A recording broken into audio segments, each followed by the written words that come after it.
What's going on, Turd Nerds? Matt with Operator Mindset here. Wanted to talk to you guys real quick about wastewater terminology. It could be such a confusing topic, especially if you're brand new to this industry and if you're just getting into it. It's very difficult to hear all these terms: WAS, RAS, mixed liquor, BOD. I mean, you can get lost very quickly. I remember my first class going in there being like, man, what is this cat even talking about, right? I'm here just to treat some dookie. About to take your class 3 test, you're about to sign up for your first class 3 class. You need to be familiar with these terms, guys. The more you are involved in the wastewater vernacular and the more you have an understanding of what all these terms are, the easier it is going to be for you to understand whether it's a test question asking you a question or whether it's another operator just talking to you.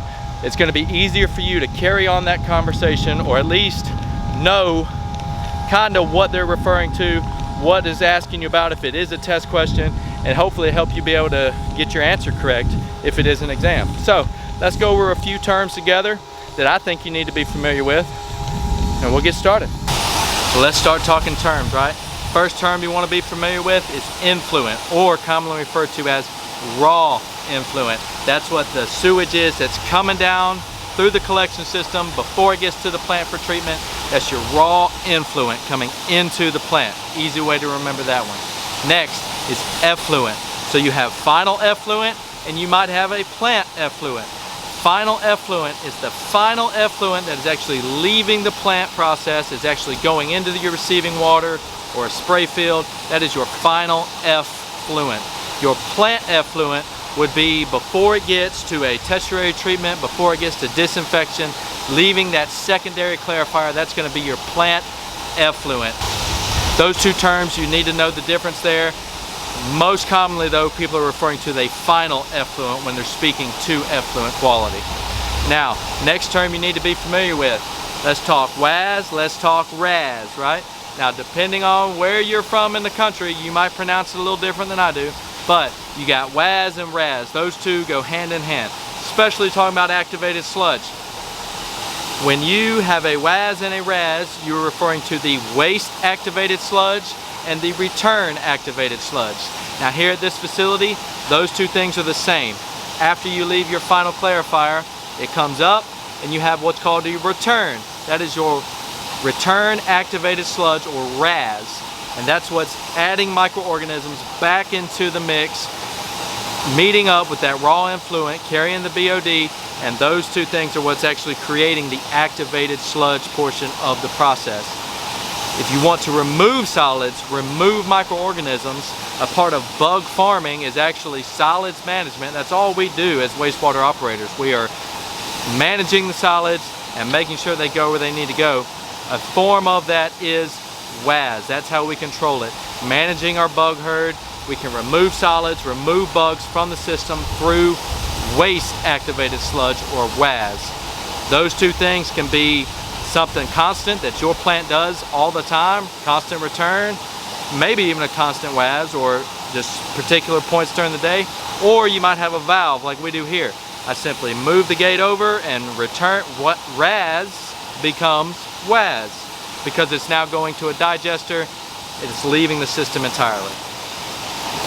Sorry for the glasses, but I gotta get them back on. Once the sun gets so bad, I can't handle it. Next term you need to be familiar with is mixed liquor. So your mixed liquor is what's referred to in the aeration basin of the activated sludge process. That is the microorganisms that are making up the system actually doing the job and consuming that BOD. Mixed liquor, MLSS, mixed liquor suspended solids. If you hear somebody referring to a mixed liquor concentrations, or what's the mixed liquor, they're not talking about a drink. They are talking about the aeration basin, the bugs inside of it. Now, you also have what's called a MLVSS, mixed liquor volatile suspended solids.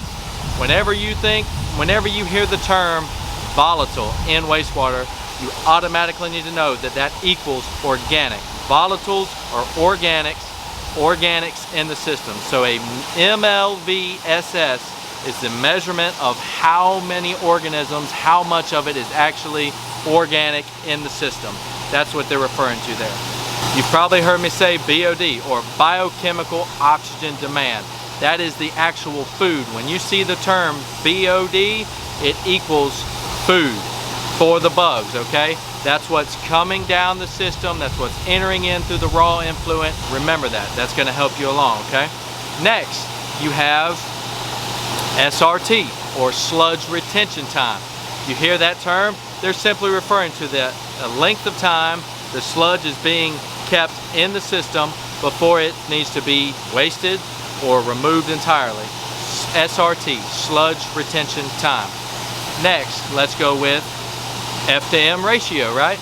Food to microorganism ratio. That's what that stands for, and that's simply a measurement of how many bugs you have in the system and how much food you have available for those bugs to consume. That ratio can be very important.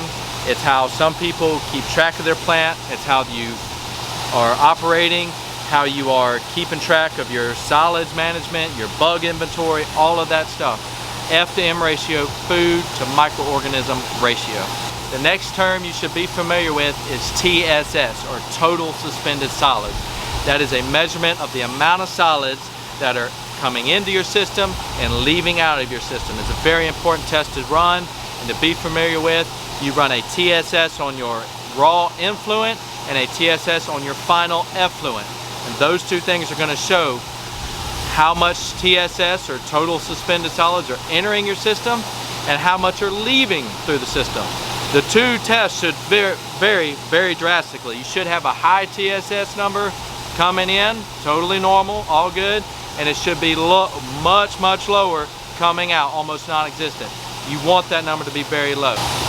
And finally, the terms we want to familiarize you with are aerobic and anaerobic.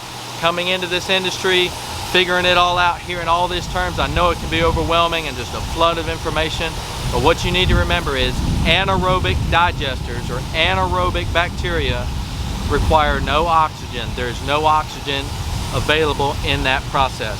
But what aerobic is air, just like it sounds. You want air in the system. It requires air. The bugs require air for an aerobic process, like activated sludge.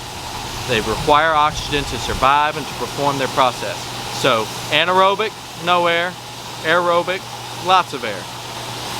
Another term you should be familiar with is DO, or dissolved oxygen. That again goes right back into what we're referring to.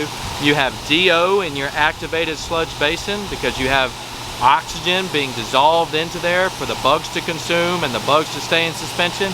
You also have a DO measurement on your final effluent. That's just a few terms I think you should be familiar with going into your Class 3 class. Hopefully this helps you. I hope it's not just this overwhelming feeling. I know it can be, but you're not alone out there. There's so many other operators in the same boat you are, trying to get their foot in the door, trying to pass that first exam. You can do it. If you like this video, give it a thumbs up. Subscribe to the channel. Let us know what kind of content you want to see. It helps us put it out there. It helps us help you, right? Hope you enjoyed the video. Turd Nerd out.